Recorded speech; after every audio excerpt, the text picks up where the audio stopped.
And we're back. We're joined on the phone today by actor Richard Riehle, and you might know him from all sorts of stuff over the years: Office Space, Casino, Fried Green Tomatoes, Free Willy. Hundreds of credits to his acting resume, and he's in a new film now. It's called Limbo. Hey, Richard, how are you today? Great, thanks. How are you? I'm excellent. Thank you so much for calling. Well, of course. Yeah. You're in Mankato, right? Yep, that's right. Yeah. I went to school at the University of Minnesota. Oh, you did? Okay, excellent. Yeah, grew up in the Midwest, in Wisconsin mainly. Yeah. Well, it's great to be speaking with you. Thanks again for your time. Oh, my pleasure. Yeah. Well, first, can you tell us a bit about the new film you're in, Limbo? What are the listeners in store for? Well, it's a really interesting concept. A fellow who has not had a very good life dies and is taken to limbo, and where goes on trial for his soul, whether it's going to end up in heaven or hell. And a lot of very interesting characters are brought in to testify for and against him. Plus, Lucifer shows up and a number of other demons. And I play Philoctetes, or Phil, who's the court stenographer. Awesome, and it's coming out on DVD, all the streaming devices, and it's great you were able to get this film completed and put out here before everything got shut down. Well, I know I think it's one of the few that have managed to get out at this point. We shot it a little over a year ago, and so they were rushing to get everything completed so that they could get it in distribution. But yeah, it's going to be really interesting, and I think it'll offer a lot of fun. It's not a dark horror film. There's not a lot of blood and guts in that, but there's a lot of suspense and a lot of humor. I tell some really bad jokes. Well, and I know you've got quite the cast for this film too. Veronica Cartwright's in there, Lou Temple, a lot of familiar faces. Oh yeah, it was incredible. That was actually a big drawing card for me, because when I read the script, I saw that I was going to be in the room with all of these people when they came in and did their turns, and so that was very exciting to watch them each come in and do their thing, because we never knew exactly. They rehearsed separately with the director, so we never knew exactly what they were going to do when they came into the room. And I don't want to spoil anything, but I know you get to wear some makeup, some prosthetics in the film. Have you had a lot of experience before in the makeup chair, wearing stuff like that in past roles? Well, I had nothing to that extent. I mean, I wore a lot of beards and a few wigs and things, and occasionally, I know when we did Fried Green Tomatoes, I spent a day in the chair getting aged up quite a bit. But normally, no, I don't. I don't end up doing a lot of makeup, and in this one, I wear. I don't think it's giving anything away. I wear horns because I'm a demi demon, and that was the first day or two. It was interesting trying to figure out exactly how to get them in and make sure they were solid and that they didn't wiggle or anything. And then there's a scene about halfway through the film where the two attorneys and a couple of other people go to this sort of a demon bar, and it's like the bar in Star Wars, and they, since it's a low budget film, they only had a certain number of horns, so I wasn't able to go. So they had to take my horns and put them on somebody else. Well, again, the film Limbo is out now, and Richard, you've got so many acting credits to your resume. Do you get to a point where you need to kind of look yourself up online to remind yourself of what you've worked on?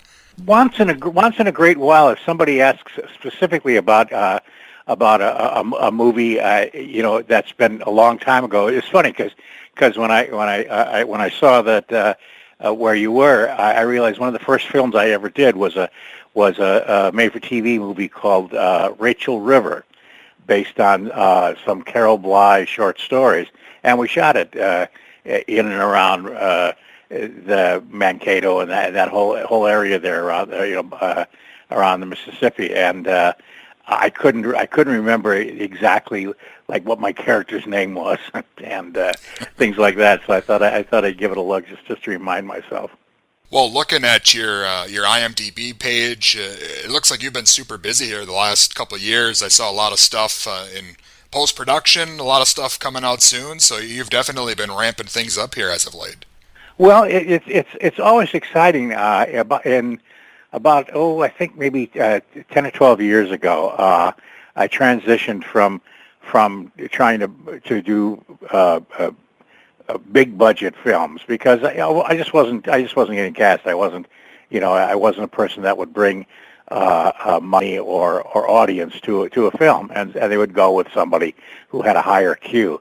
So I said, well, let's look at some of these independent films, because when I go to the movies, I like to gravitate toward films that are independently made and produced, because they seem to have a certain amount of passion. They're a project that somebody has worked a long time on to get to the screen. Also, it turned out there were a lot of roles that I wouldn't even be considered for, that on a mainstream film that I would be considered for in these. So I've been doing a lot of little independent films over the last, like I say, 10, 12 years, and it's been wonderful. I mean, every one is a new, exciting experience, and I've worked with some terrific people, and that's been a great advantage too.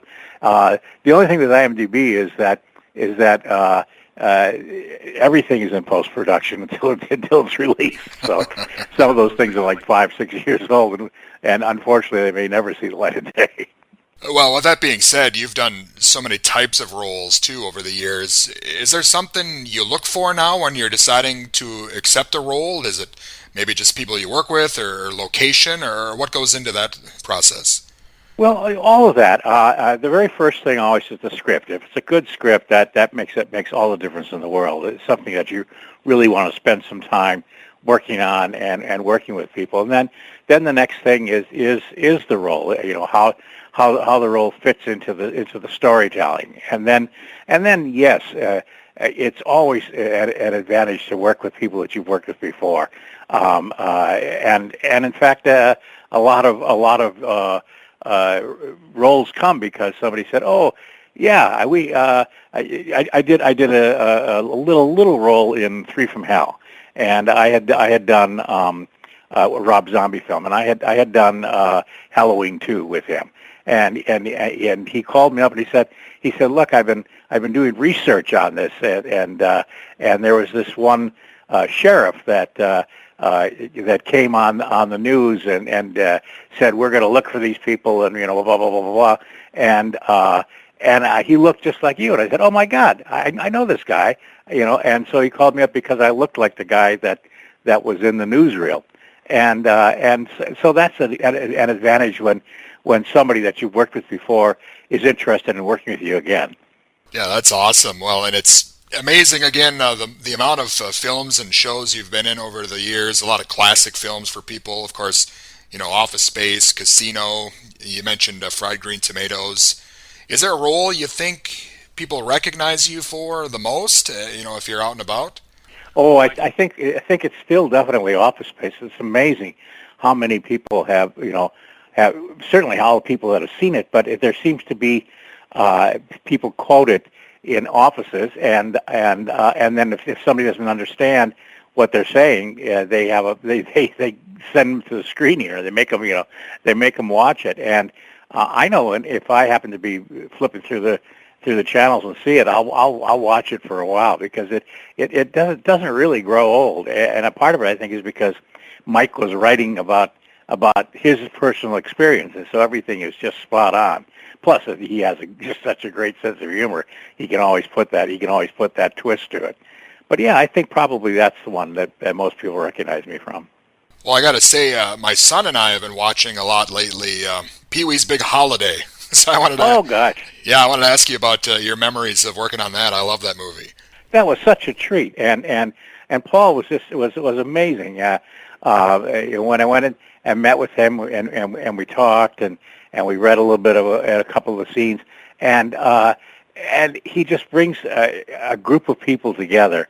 And in that particular movie, he's got people from all of the films that he's done before, and everybody just really loves working with him. And I think that's a big part of it, why it works. And it is. It's totally silly, and that's great fun. And yet at the same time, there's a real heart to it, to everything that he does.